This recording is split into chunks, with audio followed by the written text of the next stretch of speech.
अस्सलाम वालेकुम, कैसे हैं आप लोग?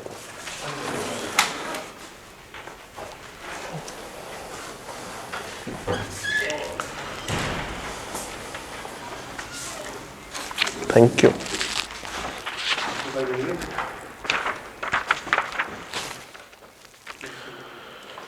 चैप्टर 2 हम लोगों ने शुरू किया था और चैप्टर 2 के कुछ एरियाज हम लोगों ने अनफोल्ड किए थे। उसको पहले एक रिवीजन के तौर पे करते हैं और फिर आगे चलते हैं। सबसे पहली बात जो हम लोगों ने कर रखी है on chapter number 2 is that शरास प्रेजेंटर इज दैट के वर्ड प्रॉमिस किसे कहते हैं, क्या होता है ये वर्ड प्रॉमिस। रिवाइज करते हैं, वर्ड प्रॉमिस क्या है, कौन डिफाइन करेगा इसको? वर्ड प्रॉमिस किसे कहते हैं? जी उस्मान भाई। प्रॉमिस मीन्स कि एक बंदा, let's suppose mister A offer करे और मिस्टर बी क्या कर ले, उसको एक्सेप्ट कर ले, तो ये क्या बन जाएगा मेरा? प्रॉमिस। सिंपल। एक बंदे ने ऑफर की और दूसरे बंदे ने क्या कर ली, उसको एक्सेप्टेंस। जिस तरह मैं आपको ऑफर देता हूं कि आए आप और मैं चावल खाने चलते हैं बरकत मार्केट से,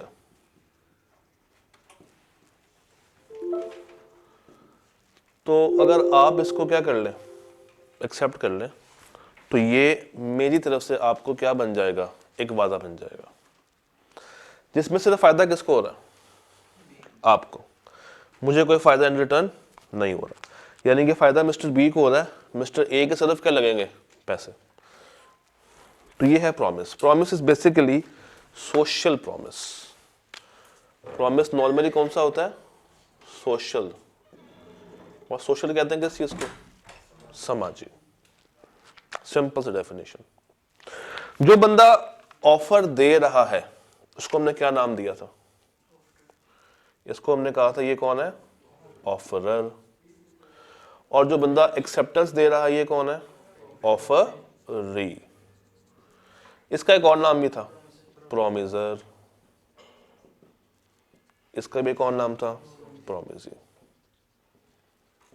तो सिंपल अगर मैं डेफिनेशन दूं प्रॉमिस की, तो एक ऑफर जब एक्सेप्ट हो जाए वो क्या बन जाता है? प्रॉमिस। जिसमें कंसिडरेशन सिर्फ एक ही पार्टी को मिल रही होती है, बेनिफिट सिर्फ एक ही पार्टी को ट्रांसफर हो रहा है। यहां पे बेनिफिट किसको मिल रहा है? मिस्टर बी को।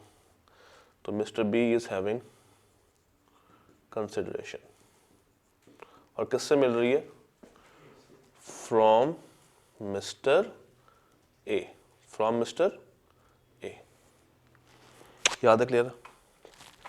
अगली चीज, प्रॉमिस के बाद हमने कहानी को आगे पहुंचाया था और वर्ड देखा था कौन सा? एग्रीमेंट। वर्ड क्या था? एग्रीमेंट। प्रॉमिस को हम एग्रीमेंट में कैसे कन्वर्ट कर सकते हैं? जब दोनों पार्टीज को क्या ट्रांसफर हो रही हो? कंसिडरेशन मिल रही हो। तो अगर ए को इन रिटर्न बी बोतल पिलाए और बी को ए क्या खिलाए? चावल खिलाए, this now becomes a agreement. फर्क क्या है between promise and agreement? Consideration is now two way. Consideration is moving two way, दो तरफा है। और प्रॉमिस में क्या थी? एक तरफा थी, सिर्फ बी को मिल रही थी, ए को इन रिटर्न कुछ भी नहीं मिल रहा था। तो अगर मुझे एग्रीमेंट बनाना है तो मुझे प्रॉमिस चाहिए होगा। एग्रीमेंट बनाने के लिए मुझे क्या चाहिए? प्रॉमिस चाहिए। और इस प्रॉमिस के साथ क्या चाहिए? कंसिडरेशन चाहिए। और कंसिडरेशन चाहिए कौन सी? टू वे कम्युनिकेशन और टू वे कंसिडरेशन चाहिए। तो क्या बन जाएगा? सिंपल एग्रीमेंट बन जाएगा। और अगर मुझे एग्रीमेंट से क्या बनाना है, कॉन्ट्रैक्ट बनाना है। तो अब इस एग्रीमेंट को मैं इन्फोर्स नहीं करवा सकता। अगर कोई भी एक पार्टी बैकआउट कर जाती है तो मैं उसको लेके अदालत में नहीं जा सकता, मैं उसको परफॉर्मेंस पूरे करने के लिए मजबूर नहीं कर सकता।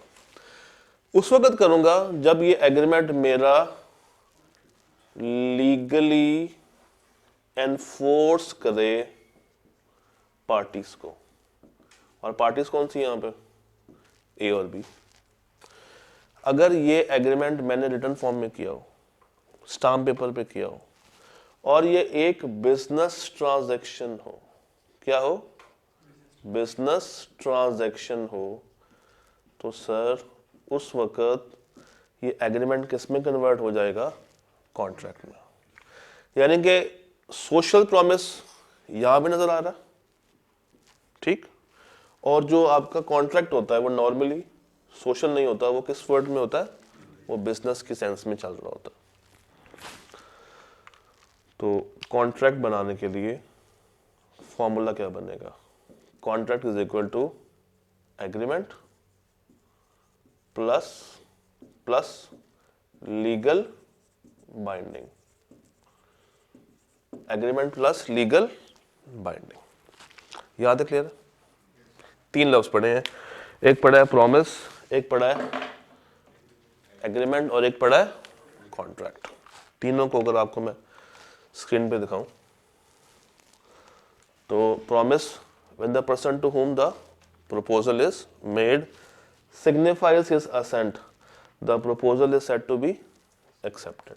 जब एक बंदे को आप ऑफर करें और वो आपकी ऑफर को कबूल कर ले तो ये क्या बन जाएगा, प्रॉमिस। पार्टीज कौन सी हैं, ऑफरर, ऑफरी, प्रॉमिसर या प्रॉमिसी। वो एग्रीमेंट जिसमें दोनों तरफा क्या हो, कंसिडरेशन, वो प्रॉमिस जिसमें दोनों तरफा क्या हो, कंसिडरेशन, ये क्या बन जाएगा। और वो एग्रीमेंट जिसको मैं इन्फोर्स करवा सकता हूँ बाय लॉ, कोर्ट के पास जाके इसको पूरा करवा सकता हूँ, ये क्या बन जाएगा, कॉन्ट्रैक्ट। और ये हमने इसकी इक्वेशन देखी थी, proposal plus acceptance becomes promise plus consideration becomes, और agreement plus legal binding contract. फिर ये कम्युनिकेशन एक्सप्रेस वे में भी हो सकती है और इम्प्लाइड वे में भी हो सकती है। एक्सप्रेस वे की कम्युनिकेशन कैसी होती है, एक्सप्रेस वे, अगर एक्सप्रेस कम्युनिकेशन की बात करें तो ये एक्सप्रेस कम्युनिकेशन या रिटन फॉर्म में होगी या वर्बल फॉर्म में होगी। Verbal means oral, verbal means oral, और रिटन मीन्स कागज के ऊपर लिखा हुआ। और अगर मैं इम्प्लाइड की बात कर रहा हूं तो इम्प्लाइड कम्युनिकेशन कैसे होगी, इम्प्लाइड कम्युनिकेशन अगर मुझे करनी है तो ये होगी थ्रू जेस्चर्स, थ्रू एक्शंस, इशारेबाजी से हम आपस में कम्युनिकेट कर सकते हैं। तो एक्सप्रेस वे में या इम्प्लाइड वे में। डन यहां तक।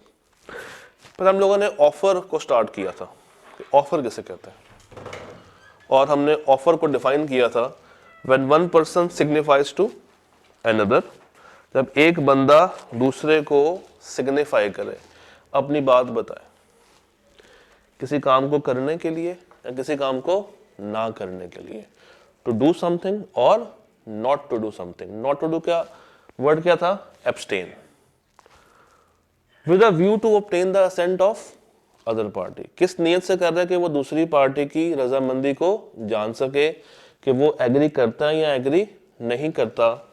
हम कहेंगे कि एक बंदे ने दूसरे को क्या दे दी है, ऑफर दे दी है या प्रपोजल दे दी। तो ऑफर में याद रखिएगा, अगर मैं ऑफर को ब्रेक करूं इस डेफिनेशन को, तो सबसे पहले क्या है, when one person signifies to another.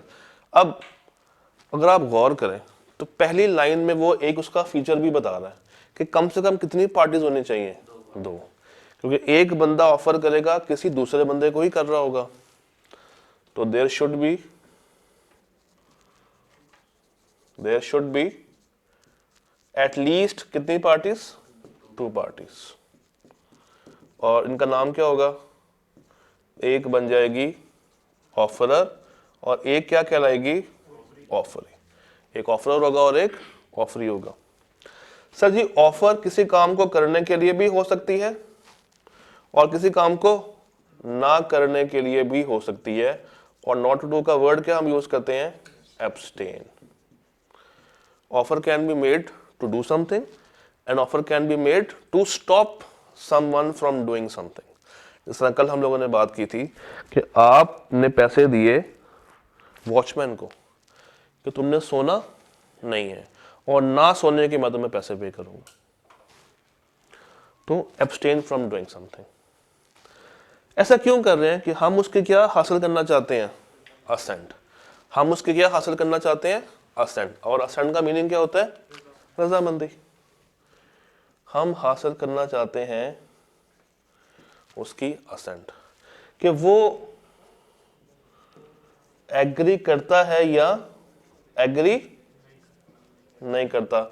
Agree करेगा तो मैं क्या कहूंगा, मेरी ऑफर क्या हो गई है, और अगर एग्री नहीं करो तो मैं क्या कहूंगा, मेरी ऑफर क्या हो गई है, रिजेक्ट। एग्री कर गया तो ऑफर एक्सेप्ट, एग्री नहीं कर रहा तो ऑफर रिजेक्ट। कोई मुश्किल बात। फिर हमने कल पढ़ा था कि ऑफर को क्या करना जरूरी है, कम्युनिकेट करना जरूरी है। अगर आप ऑफर बना के दिल में रख लेंगे और दूसरे पार्टी तक पहुंचाएंगे नहीं, तो क्या कभी भी कॉन्ट्रैक्ट बन सकता है, नहीं। तो ऑफर के लिए कम्युनिकेशन इज अ मस्ट।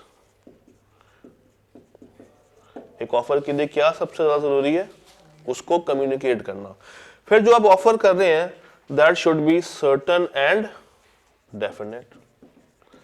क्या होनी चाहिए, सर्टन, और यानी कि जो आपने ऑफर की है वो पक्की ऑफर हो, उसमें किसी भी तरह का कोई इबाहम, कोई कंफ्यूजन, कोई परेशानी नहीं होनी चाहिए।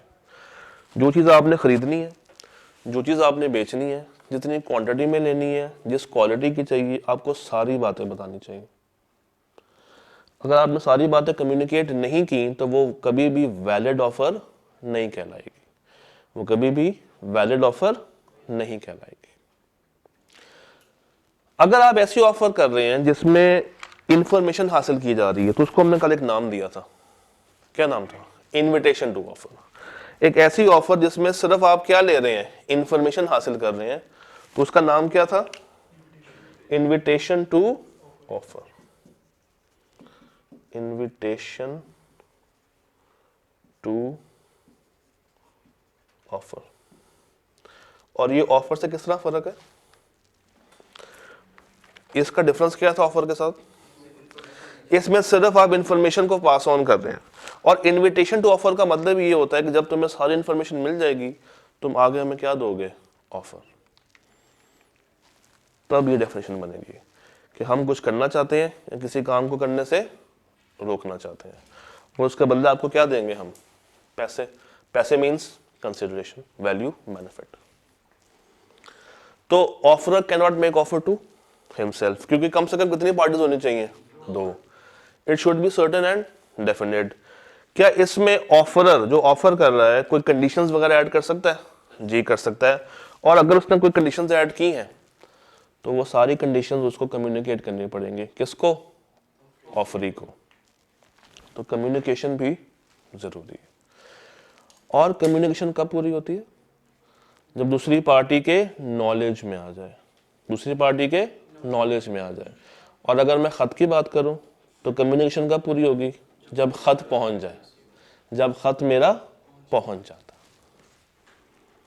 इतनी बात से कोई सवाल, कोई मसला, कोई परेशानी, यहां तक क्लियर है, पक्की बात है। वो वाला कागज खोले जो कल आपको दिया था।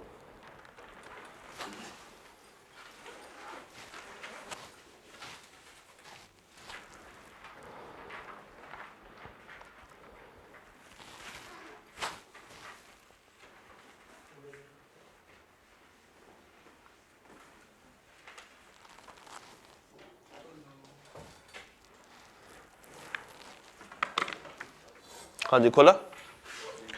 इसमें हम लोगों ने कल कहाँ तक कर लिया था, सवाल नंबर नहीं, क्लास में कहाँ तक किया था, 9 तक कर लिया था। इन 9 में तो कोई प्रॉब्लम नहीं है, सिंपल है। सवाल नंबर 10 देखते हैं। Salman purchased a horse from Irfan and promised to buy another if the first horse proves to be lucky. वो कहता है कि मैं दूसरा घोड़ा उस वक्त बाय करूंगा जब पहला घोड़ा मेरे लिए क्या साबित हो जाएगा, लकी साबित होगा। Salman refuse to buy the second horse. क्या ये ऑफर वैलिड है? वैलिड नहीं है, क्योंकि कंडीशन कौन इंपोज कर सकता है, ऑफरर या ऑफरी? ऑफरर। ऑफरर। ऑफरी अपनी तरफ से कोई कंडीशन ऐड नहीं कर सकता, तो ये ऑफर वैलिड नहीं होगी, ये ऑफर वैलिड नहीं होगी।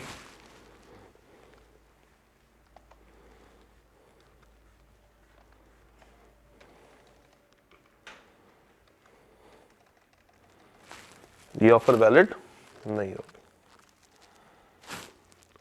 क्योंकि ये सर्टन भी नहीं है और डेफिनेट भी नहीं है।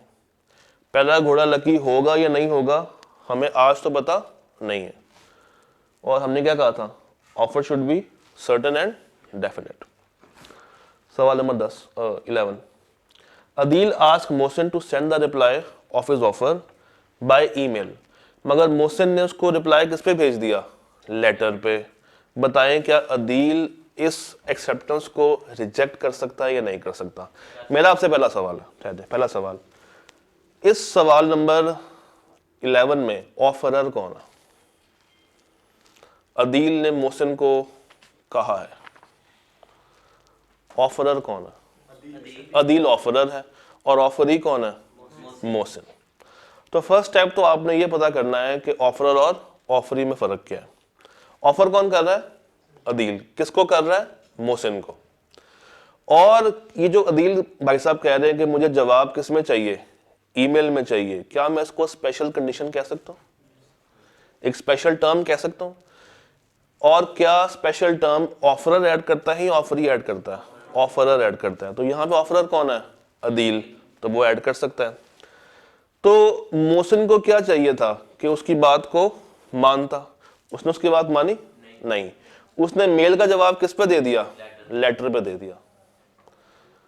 तो इसका मतलब है कि उसने गलत किया, उसने मोड अपना चेंज कर दिया, जो कि चेंज उसको करना नहीं चाहिए था। क्या अब अदील जो कि ऑफरर है उसकी इस एक्सेप्टेंस को रिजेक्ट कर सकता है? कर सकता है, बिल्कुल कर सकता है, क्योंकि ऑफर को एज इट इज कबूल करना जरूरी है। ऑफर को एज इट इज कबूल करना जरूरी है। अगर दूसरी पार्टी उस ऑफर में अपनी पसंद से कुछ चीजें प्लस माइनस कर दे तो हम उसको कहते हैं काउंटर ऑफर। क्या कहते हैं? Counter offer. जैसे फॉर एग्जांपल, मैं यहां से बरकत मार्केट जाना चाहता हूं, मैंने रिक्शे वाले को रोका, उसको मैंने कहा यार बरकत मार्केट जाना, मुझे ड्रॉप कर दो। कहता सर 200 रुपया दे दें। अब मैंने उसको ऑफर दी है कि मैंने कहा जाना है बरकत मार्केट और कितने पैसे दूंगा? 200। कहता है नहीं सर 200 तो बहुत कम है, तो आप ऐसा करें 300 रुपया दे दें, मैं आपको छोड़ा दूं। क्या उसने 200 रुपये की ऑफर मेरी मान ली? नहीं। उसने 200 रुपये की ऑफर कबूल कर ली? नहीं। वो ऑफर उसने क्या कर दिया? रिजेक्ट। मैं कौन था? ऑफरर। जो ऑफर कर रहा है वो कौन था? ऑफरी, जिसको ऑफर की गई थी। अब उसने जब रिजेक्ट कर दी, साथ ही उसने बोला कि सर 200 तो कम है, 300 में छोड़ आता हूं, तो 300 रुपये की ऑफर वो कर रहा है या मैं कर रहा हूं? तो पार्टीज अब वो कौन है? ऑफरर या ऑफरी? ऑफरर। और मैं कौन बन गया? ऑफरी। तो काउंटर ऑफर जब होती है ना, पार्टीज को स्वैप कर देती है। ऑफरर क्या बन जाएगा? ऑफरी। और ऑफरी क्या बन जाएगा? ऑफरर। तो काउंटर ऑफर से पार्टीज क्या हो जाती हैं? स्वैप हो जाती हैं। और ये उस वक्त होती है जब आपकी ऑफर मनोवन एक्सेप्ट नहीं होती। दूसरा बंदा अगर उसमें चेंजेस ले आए तो उसको हम वैलिड एक्सेप्टेंस नहीं कहते, ये बात याद रखिएगा। दूसरा बंदा जब उसमें क्या ले आए? चेंजेस ले आए, अपनी पसंद से कुछ कर दे, तो ये वैलिड एक्सेप्टेंस काउंट नहीं होती। वैलिड एक्सेप्टेंस के लिए जरूरी क्या है कि दूसरा बंदा उसको मनोवन 100% एज इट इज एग्री करे, उसमें कोई चेंज लेके ना आए, उसमें कोई चेंज लेके ना आए। चले इसी की मिसाल लेके चलते हैं। इसने कहा था जवाब किसमें देना, ईमेल में, कंडीशन ऐड कर दी थी। इसने जवाब किसमें दे दिया, लेटर में। अब ऑप्शन है किसके पास, अदील के पास। अगर तो वो इस क्वालिफाइड एक्सेप्टेंस को मान जाता, कहता चलो कोई बात नहीं, मैं लेटर में भी कबूल कर लेता हूं, और ये बड़ा ही एक बड़े दिल का मालिक है, तो ये एक्सेप्टेंस कबूल कर सकता है। बट अगर ये जिद लगा ले कि मुझे जवाब किस में चाहिए, सिर्फ और सिर्फ ईमेल में चाहिए, तो फिर ये उसको रिजेक्ट भी कर सकता, मानने को मान भी सकता है और मानने को इनकार भी कर सकता है। अगर तो मान ले कि भाई लेटर में जवाब आ गया, चलो कोई बात नहीं, उस टाइम पे ये बिजी होगा, नेट नहीं होगा, ईमेल करना पॉसिबल नहीं होगा, कोई भी रीजन हो सकती है। कबूल करना चाहे तो लेटर को कबूल कर सकता है, ऑप्शन होती है, और अगर नहीं कर रहा कबूल तो इसको हम फोर्स नहीं कर सकते, इसकी चॉइस पे है। ये चॉइस कब डेवलप हुई है, जब दूसरी पार्टी ने ऑफर को मनोवन कबूल नहीं किया, जब दूसरी पार्टी ने ऑफर को मनोवन कबूल नहीं किया। एक आपको मैं एक और एग्जांपल देता हूं। मैंने अपना लैपटॉप बेचना है, फर्स्ट करें लैपटॉप मैंने सेल करना है, कितने का करना है, 50,000 का। मैंने ऑफर की आपको कि मैं अपना लैपटॉप बेचना चाहता हूं 50,000 रुपये का, क्या तुम मेरे से मेरा लैपटॉप खरीदोगे। आपने कहा जी सर मैं खरीदूंगा, और ये रहे 30,000, बाकी 20,000 मैं आपको 4 किस्तों में दे दूंगा, 5-5 हज़ार रुपये करके। तो मेरी ऑफर में किस्तें थी नहीं, मेरे ऑफर में क्या था, कैश, 100% पैसा उसी वक्त आएगा और मैं आपको लैपटॉप उसी वक्त दे दूंगा। बट आपने मेरी ऑफर को मनोवन कबूल किया नहीं, आपने अपनी कंडीशन बीच में ऐड कर दी, कौन सी, किस्तों की, इंस्टॉलमेंट्स की। अब जब आपने ये टर्म्स को चेंज कर दिया तो मेरे पास अब ऑप्शन है कि मैं आपकी इस एक्सेप्टेंस को मानूं या ना मानूं। अगर मान लूंगा तो मैं लैपटॉप आपको दे दूंगा, 30,000 आपसे लेके आप मुझे बाकी 4 महीनों में किस्तें पूरी कर देंगे। और अगर मैं रिजेक्ट कर दूं तो मेरे पास ये राइट है, क्योंकि आपने मेरी ऑफर मनोवन कबूल नहीं की, तो ये लैपटॉप में आपको सेल फिर नहीं करूंगा। और अगर मैं इनको सेल नहीं कर रहा तो क्या मैं कसूरवार हूं, क्यों नहीं हूं, क्योंकि वो offer as it is accept कभी हुई नहीं थी, प्रॉमिस बना ही नहीं था, और उससे कोई वैलिड कॉन्ट्रैक्ट की शक्ल इख्तियार नहीं हुई थी। और अगर हुई होती, आपने कहा होता ठीक है सर ये रहे 50,000 रुपये, और पैसे लेने के बाद मैं इनको लैपटॉप ना देता, तो फिर मैं कसूरवार होता, फिर मैं कौन सी पार्टी बनता, डिफॉल्टिंग पार्टी। और ये कौन सी पार्टी होते हैं, एग्रीव्ड पार्टी। डन। तो इतना आपको सोचना पड़ेगा सवाल के अंदर कि चल गया रहा है, मामला क्या चल रहा है, करेंगे प्रैक्टिस इंशाल्लाह। अच्छा जी, Iqbal displays goods for an auction. Iqbal भाई ने सामान लगा दिया है ऑक्शन के ऊपर, ऑक्शन कहते हैं सेल के ऊपर। क्या ये ऑफर है, नहीं, ये इनविटेशन टू ऑफर है कि आओ और आगे मुझसे पूछो कि ये चीज कितने की है। जब अगला बंदा आगे पूछेगा तो उस वक्त ऑफर बनेगी। सिर्फ सामान प्रेजेंट कर देना इज नॉट कंसिडर्ड ऑफर। हाँ, अगर इसके साथ प्राइस टैग लगा होता और प्राइस फिक्स होती फिर ऑफर बन जाती, और अगर प्राइस फिक्स नहीं है तो ये ऑफर भी नहीं होगी। क्वेश्चन नंबर 13 देखें। Goods were displayed in a departmental store for sale and self service system. One customer selected an item. अब बताएं ये इनविटेशन है या ऑफर टू बाय है?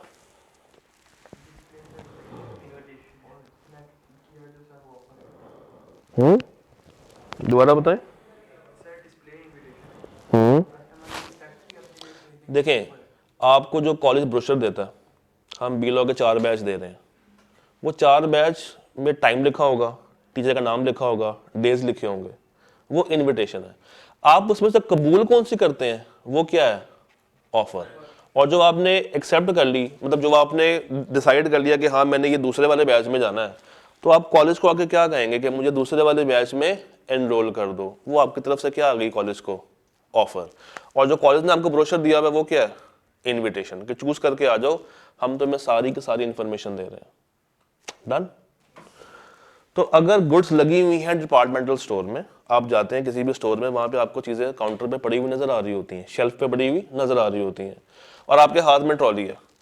अब डिपार्टमेंटल स्टोर का वहां पे गुड्स रखना आपको इनवाइट कर रहा है कि ये गुड्स अपनी ट्रॉली में डालो और मेरे पास काउंटर पे लेकर आओ बिल बनवाने के लिए। जब आप वो चीजें ट्रॉली में डाल के काउंटर पे जाएंगे और काउंटर को ये सामान देंगे कि इसका बिल करो, ये आपकी तरफ से क्या है, ऑफर।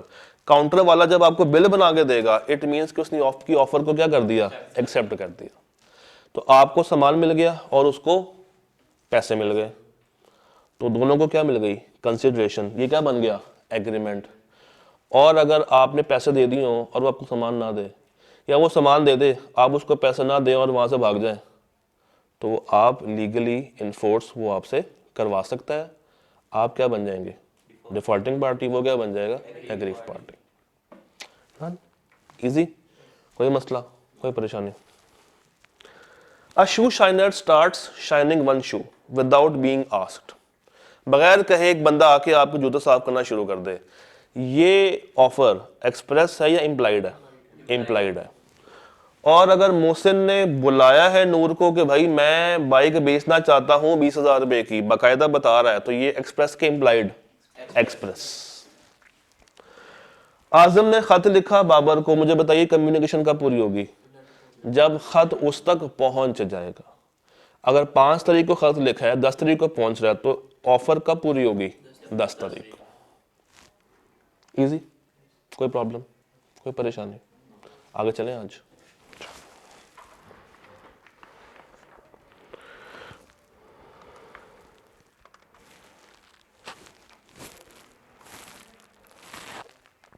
अच्छा जी, अब हमने ये 6 बातें देखनी है।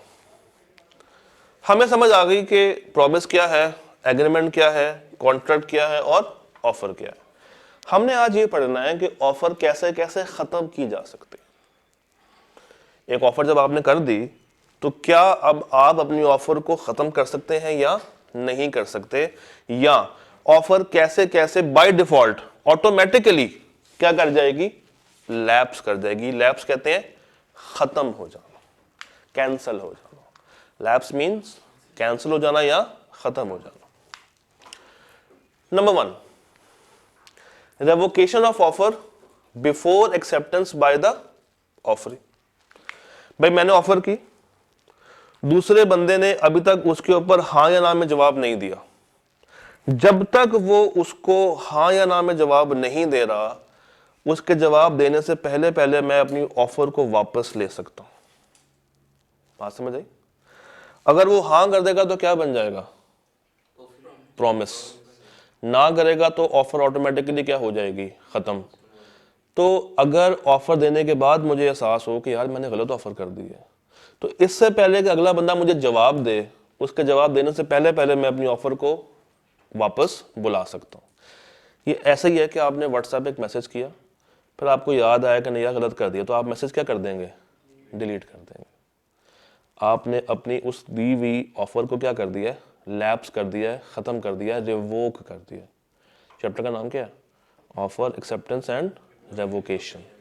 तो आप अपनी ऑफर को खुद से रिवोक कर सकते हैं बिफोर एक्सेप्टेंस। पहला पॉइंट समझ आया? एक्सेप्टेंस या रिजेक्शन से पहले पहले एक ऑफरर अपनी ऑफर को खुद ही से रिवोक कर सकता है। नंबर 2, बल्कि 2 नहीं, नंबर 6, नॉन एक्सेप्टेंस या एक्सप्रेस रिजेक्शन। अगर एक बंदा ऑफर करे और दूसरा बंदा उसको इनकार कर दे, तो क्या ऑफर बरकरार रहेगी, खत्म हो जाएगी, लैप्स कर गई। तो ऑफर एक्सेप्ट करने से भी लैप्स हो जाएगी, रिजेक्ट करने से भी लैप्स हो जाएगी, और बिफोर एक्सेप्टेंस या बिफोर रिजेक्शन अगर मैं चाहूं तो अपनी ऑफर को वापस अपने पास बुला सकता हूं। तो 3 बातें की हैं। नंबर 1, जब ऑफर एक्सेप्ट होगी तो क्या बन जाएगा, प्रॉमिस। अब वो ऑफर नहीं है, क्या बन चुकी है, प्रॉमिस। ऑफर मेरी क्या हो गई है, लैप्स। ऑफर दी और दूसरे बंदे ने उसको क्या कर दिया, एक्सप्रेस रिजेक्शन दे दी, उसने मेरे ऑफर को कबूल नहीं किया, ऑफर क्या हो गई है बेचारी, लैप्स। और अगर ऑफरर चाहे तो एक्सेप्टेंस या रिजेक्शन से पहले पहले खुद उसको वापस बुला सकता। 3 बातें ओके, पक्की बात। Point number 4, non fulfilment of condition precedent to offer. अभी हम लोगों ने बात की है कि अगर आपने ऑफर में कोई कंडीशन ऐड की हुई है और दूसरा बंदा उस कंडीशन को फॉलो नहीं करता, अपनी तरफ से कोई चीज ऐड कर देता है। आपने कहा था खत, उसने भेज दिया ईमेल। आपने कहा था ईमेल, उसने भेज दिया खत। आपने कहा था कि मुझे सामान 30 तारीख तक पहुंच जाना चाहिए, वो सामान लेकर आ गया 5 तारीख को। तो उसने आपकी ऑफर को मनोवन कबूल नहीं किया। तो अगर दूसरा बंदा कंडीशन को पूरी नहीं कर रहा तो ये माना जाएगा कि आपकी ऑफर कबूल मनोवन नहीं हुई। आपकी ऑफर कबूल मनोवन नहीं। मनोवन कहते हैं एज इट इज। मनोवन कहते हैं एज इट इज। तो ऑफर को एज इट इज कबूल करना जरूरी है। Point 5, counter offer. अभी बात करके हटे, क्या थी काउंटर ऑफर, जरा बताएंगे। काउंटर ऑफर क्या होती है? एक बंदा ऑफर करता है, दूसरा बंदा उस ऑफर को चेंज कर देता, तो पार्टीज आपस में क्या हो जाएंगी, स्वैप। ऑफर क्या बन जाएगा, ऑफरी क्या बन जाएगा, ऑफरर।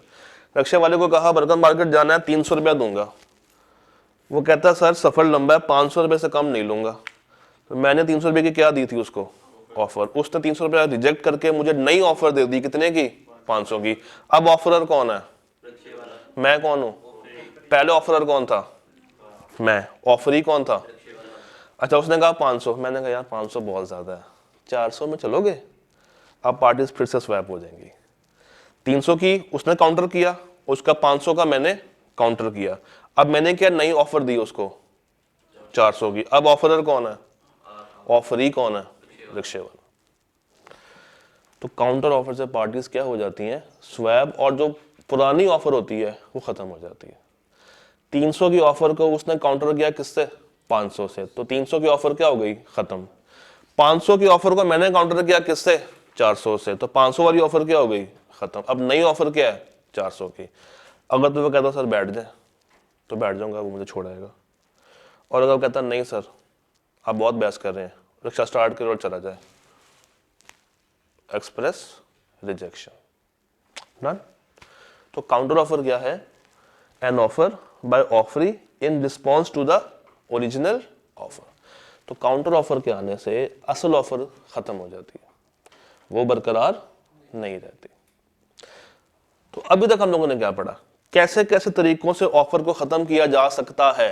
नंबर 1, एक्सेप्ट करके। जब आपने कबूल कर लिया तो ऑफर खत्म होगी, क्या बन जाएगी वो, प्रॉमिस। ऑफर की कबूल ही नहीं हुई, जब आप उसको एक्सेप्ट नहीं करेंगे या क्या कर देंगे, रिजेक्ट कर देंगे, तो ऑफर मेरी क्या हो जाएगी, लैप्स। एक बंदे ने ऑफर दी, दूसरे बंदे के कबूल करने से पहले पहले वो अपनी ऑफर को रिवोक कर सकता। 3 बातें। उसके बाद जो आपने कंडीशंस ऐड की हुई ऑफर में, अगर वो मनोवन पूरी नहीं हो रही तो ऑफर को खत्म किया जा सकता है। और 5वीं बात क्या पास हो गई है, काउंटर ऑफर। तो काउंटर ऑफर से भी ऑफर खत्म हो जाती है। ये 5 बातें क्लियर है, पक्की बात है। Lapse of time. Lapse of time बड़ा आसान सा कॉन्सेप्ट है। कुछ ऑफर टाइम बाउंड होती हैं कि ये ऑफर 10 दिन तक वैलिड है, 15 डेज तक वैलिड है, 20 डेज तक वैलिड है, 1 हफ्ते तक वैलिड है। तो जैसे ही वो नंबर ऑफ डेज खत्म होती हैं, क्या वो ऑफर बरकरार रहती है, नहीं, खत्म हो जाती है। यही कॉन्सेप्ट है, lapse of time specified in the offer. College आपसे कहता है कि 40,000 का डिस्काउंट मिलेगा अगर तुम 1 हफ्ते के अंदर अंदर अपनी एनरोलमेंट करा लेते हो। अगर आप 1 हफ्ते में एनरोलमेंट नहीं करवाते, अब 8वें दिन भी आएंगे ना, आपको वो डिस्काउंट अवेलेबल नहीं होगा। और अगर आप 7वें दिन रात 11:55 पे भी आ जाएंगे तो वो डिस्काउंट आपको मिल जाएगा। ठीक, तो अगर टाइम स्पेसिफाई हुआ है तो आपको उसी टाइम में राब्ता करना चाहिए। Once the time is crossed, वो ऑफर ऑटोमेटिकली क्या हो जाएगी, खत्म, लैप्स या रिवोक। खत्म, लैप्स या रिवोक। कभी कभी टाइम स्पेसिफाई नहीं होता, फिर देखा जाता है कि रीजनेबल टाइम कितना बनता है? जैसे कॉलेज आपसे कहे कि 40,000 रुपये का डिस्काउंट हम आपको दे रहे हैं, एनरोलमेंट करा लें। नहीं, ये नहीं बताया कि फॉर हाउ मेनी डेज ये वैलिड रहेगा। तो नॉर्मल क्या अज्यूम किया जाएगा, इसके बारे में क्या गुमान होगा लोगों का, कब तक ये वैलिड है? क्लासेस शुरू होने तक। और कोई गुमान ज़हन में आ रहा है? कब तक आपके नज़दीक ये वैलिड रह सकती है ऑफर? Any guess? एक तो आ गया जवाब, क्लासेस तक। कब तक ये ऑफर वैलिड रहेगी? कोई गुमान है? जब तक सीट्स पूरी नहीं होती, जब तक वो वापस ना कर ले। हाँ जी, कोई गेस वर्क? जब तक प्री बैच शुरू ना हो जाए, क्योंकि ये लॉन्ग बैच के लिए है ना, जब तक प्री बैच शुरू ना हो जाए। अगर एक बंदा पोस्ट बैच के टाइम पे आके कहे कि मुझे वो वाली ऑफर थी जो कि आपने लॉन्ग बैच में लगाई थी, क्या मुझको मिलेगी? नहीं। मगर कॉलेज ने तो कोई टाइम स्पेसिफाई नहीं किया था, तो फिर कॉलेज इनकार क्यों कर रहा है? क्योंकि रीजनेबल टाइम क्रॉस हो गया। क्या क्रॉस हो गया? रीजनेबल टाइम क्रॉस हो गया। रीजनेबल टाइम जरूरी है, और ये बिजनेस टू बिजनेस वेरी कर सकता है। किसी बिजनेस के वर्किंग आवर्स होते हैं 9 to 5, और किसी के होते हैं रात 9 बजे से लेकर सुबह 5 बजे तक। तो देखना पड़ेगा कि सवाल में उसका बिजनेस क्या है, उसके मुताबिक फिर आपको रीजनेबल टाइम डिसाइड करना पड़ेगा कि अगर टाइम डिफाइंड नहीं है तो हम क्या लेंगे? Reasonable time. और ये जजमेंट के ऊपर डिपेंड करेगा। किस पर डिपेंड करेगा? जजमेंट के ऊपर। सवाल आपको हिंट दे रहा होगा कि नॉर्मली इसका टाइम पीरियड क्या बनता है। तो अगर टाइम लिखा हुआ है और वो टाइम गुजर जाए, ऑफर आपकी क्या हो गई है? रिवोक, खत्म या लैप्स। टाइम नहीं दिया हुआ, तो रीजनेबल टाइम अगर गुजर जाए और आपकी ऑफर कबूल ना हो, तो ऑफर बाय डिफॉल्ट क्या हो जाती है? खत्म। खत्म बोले तो लैप्स, लैप्स बोले तो आप उसको रिवोक कर देते हैं। आखिरी पॉइंट, पॉइंट नंबर 3, जरा पॉइंट पढ़े, पॉइंट पढ़े। डेथ और इंसैनिटी ऑफ द ऑफरर। अगर ब्रैकेट में देखें, इफेक्ट ऑफ हिज डेथ और insanity comes to the knowledge of the acceptor before acceptance. इस पॉइंट को समझते हैं। आपके पास जो कागज आया हुआ है, क्वेश्चन नंबर 23 देखें। क्वेश्चन नंबर 23 जरा पढ़ें, सवाल नंबर 23।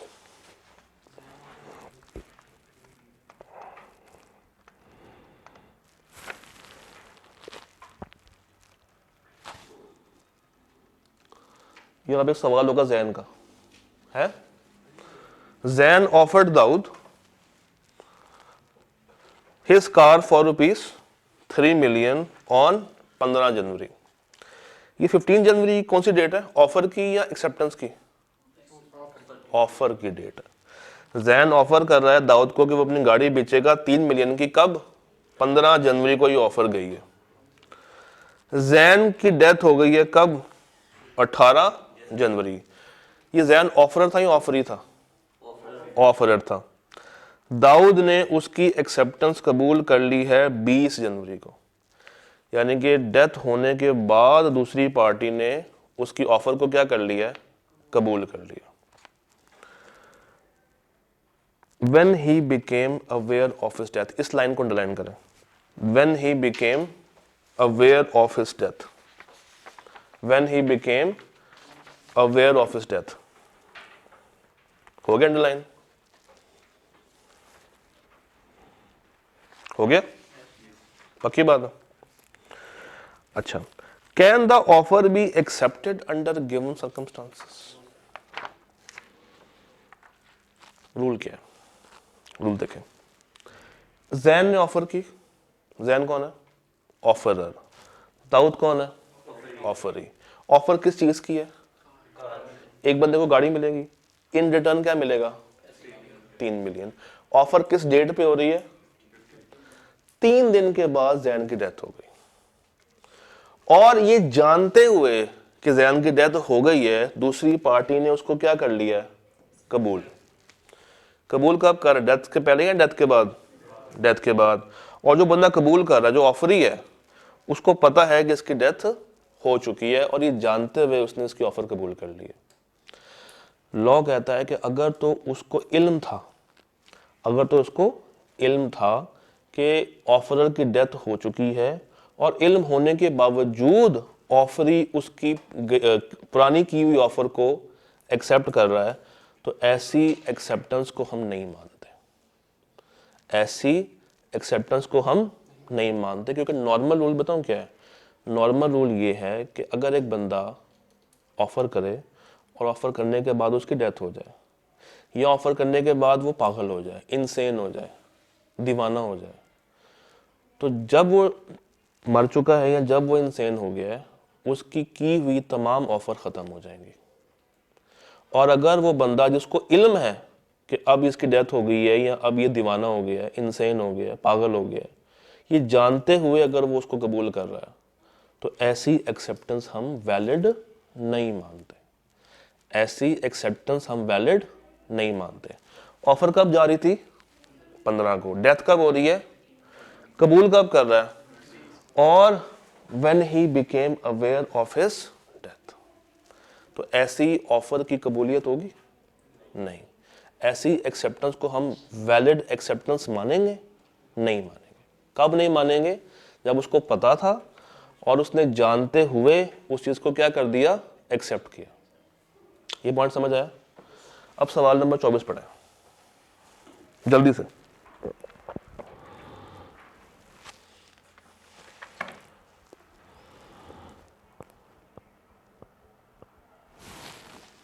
सवाल नंबर 24 देखें।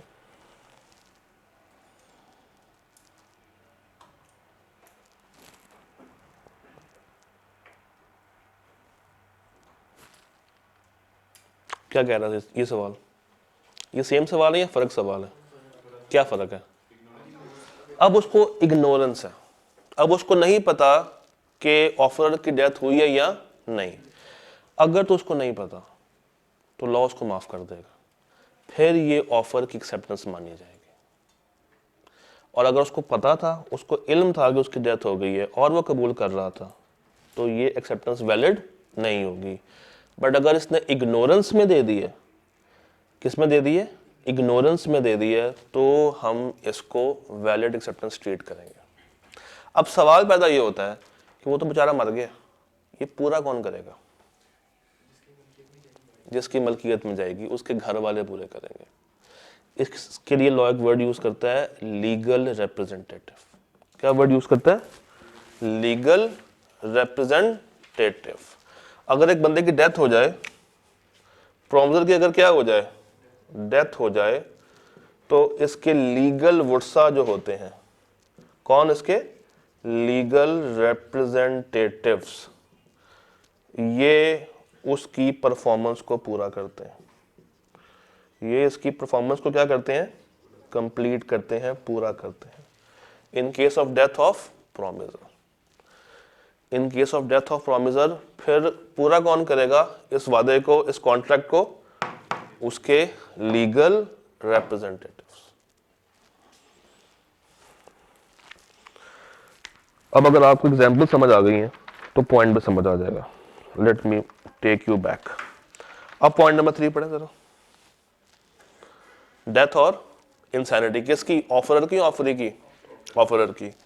If fact of his death comes to the knowledge of the acceptor या ऑफरी बिफोर एक्सेप्टेंस, अगर तो एक्सेप्ट करने से पहले उसको इल्म हो गया था कि इसकी डेथ हो चुकी है या ये पागल हो चुका है और उस जानते हुए वो कबूल कर ले, तो ऐसी ऑफर की कबूलियत मानी नहीं जाएगी, क्योंकि उसकी डेथ के बाद ये ऑफर ऑटोमेटिकली क्या हो गई है, लैप्स।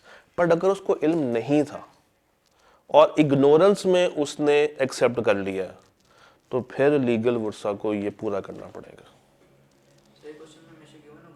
बताएगा बताएगा फिर लीगल वुर्सा को पूरा करना पड़ेगा। और अगर वो नहीं बता रहा ना, फिर आपका जवाब दो तरफा होगा, अगर उसको पता था तो क्या होगा, और अगर उसको नहीं पता फिर क्या होगा। ये पॉइंट समझ आया। सर जी अभी तक जितना पढ़ा ना, ये मिला के फ्रंट बैक एक सफ़ा बनता है किताब का। आपने शायद वो डिस्क्रिप्शन में जाके किताब को देखा हो, चैप्टर नंबर 2 को खोला हो, तो एक सफ़ा, सफ़े के ऊपर लिखा हुआ है एसेंशियल्स, और उसी के नीचे क्या लिखा हुआ है, लैब्स, और फ्रंट पेज पे क्या है, ऑफर और ये सारी बातें। डन। आपका होमवर्क ये है कि आपने सवाल नंबर 17 से लेके 26 तक देख कर आना है। 17 से लेके कहां तक, 26 तक देख कर आना है। और ऑफर हमारी पूरी होती है। कल किसके ऊपर बात करेंगे, गैस करें क्या होगा कल, एक्सेप्टेंस। डन। तो ऑफर आपकी पूरी हुई, कल किस पे बात होगी हमारी, कल मुलाकात करते हैं। तब तक के लिए अल्लाह हाफिज।